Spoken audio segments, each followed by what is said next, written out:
So ப்ரெக்னன்சியில் baby grow ஆகும்போது ஃபைப்ராய்டும் மைல்டாக grow ஆகிட்டே தான் இருக்கும். அதுக்குன்னு ரொம்ப அக்ரெசிவாக பெருசாயிராது, பயப்பட வேண்டாம். பட் அதை வந்து குறைக்கவோ இல்லை கரைக்கவோ முடியாது. ப்ரெக்னன்சியில் கூட சேர்ந்து அதுவும் க்ரோ ஆகும்.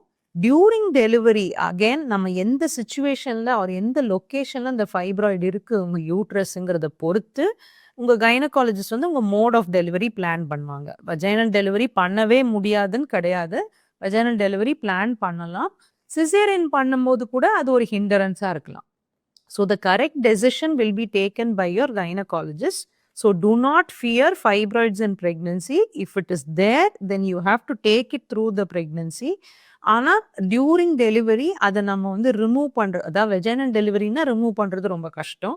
சிசேரியன்னாலுமே சர்டன் டைம்ஸ் வந்து அதுக்கு நிறைய பிளட் சப்ளை இருக்கிறதுனால ரொம்ப ப்ளீடிங் எக்ஸ்பெக்ட் பண்ணுவோம். ஸோ அதை ரிமூவ் பண்ணுறதுக்கு on the line of incision இருந்தால் தான் அதை most of the times remove பண்ணுவாங்க. இல்லைன்னா அதை அப்போதைக்கு பார்த்து ட்ரீட் பண்ணணும், அதாவது ரிமூவ் பண்ணணும்னு அவசியம் கிடையாது.